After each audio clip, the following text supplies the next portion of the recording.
Hi, baby. Huwag mo akong ma-baby-baby. Alam ko na yung tungkol kay Mira. At hindi ako si Mira. And I will never, ever be her. Betty, please, let me explain. Sige nga! I-explain mo nga! Sabihin mo sa akin, minahal mo ba talaga ako? Bilang ako?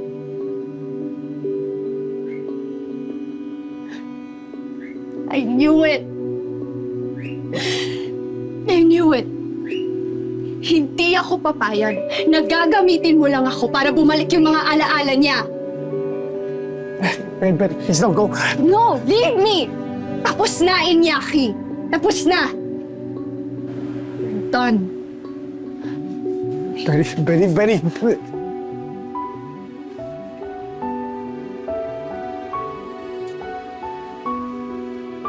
Minsan, sorry Ako kasi nagsabi kay Betty ng lahat Tingin ko kasi gusto niya malaman yung totoo. At tingin ko din na ikakasira mo to kapag pinatagal mo pa. Kaya ngayon pa lang, sana palayain mo na yung sarili mo. Okay lang sa akin kung galit ka. Alis na lang ako. Huwag ka mag-alala. Hindi naman ako galit sa'yo. Naiintindihan ko naman yung concern mo. Malay mo, tama ka nga. Baka kailangan ko talaga matauhan. Salamat, Vincent. Pero tatanungin nga lang kita, bakit nga ba hindi ka makasagot nung tinanong ka ni Betty kung minahal mo ba siya bilang siya?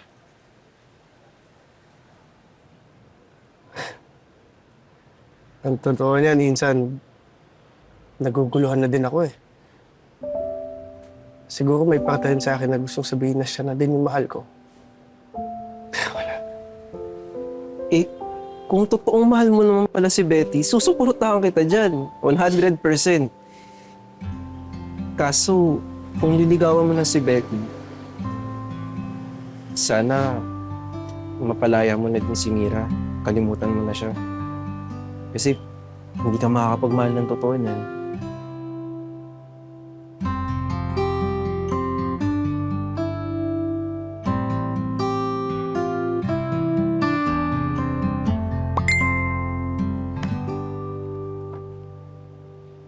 Good job! I love the manuscript. Congratulations, Betty! Oh my goodness! At least, I'm back on track. Kahit papano, may naitulong naman sa akin si Iñaki.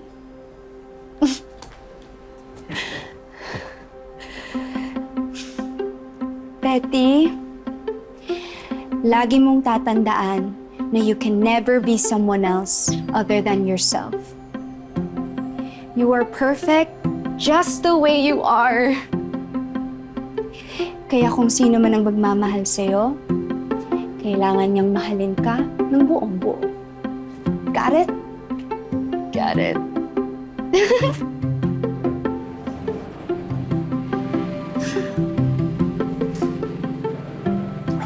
Ay! Ang cute ng duck! Oh my goodness! Halika! Kuro!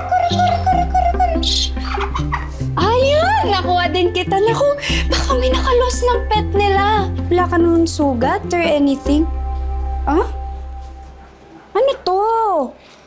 Ducky ha, may pa-message ka dito. Betty, I love you for who you are. Sino kaya yun?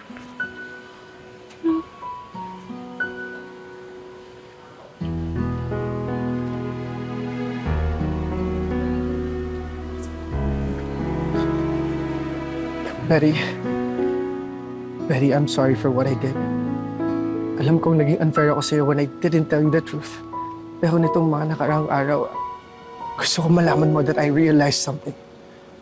Betty, I feel complete when I'm with you. At may mga katangian kang wala si Mira. At yun yung mga minahal ko tungkol sa'yo. Pinapangako kong hindi kita babaguhin. At mamahalin kita kahit sino ka man. Kahit na badoy ako pumorma? Oo. Kahit na malaki yung mga classes ko? Oo. Or kahit na hindi planchado yung buhok ko? Oo. Mamahalin kita ng buong buo. Teka. Kinikilig na ako!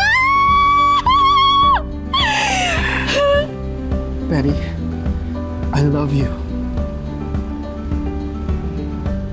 I love you too, Iñaki.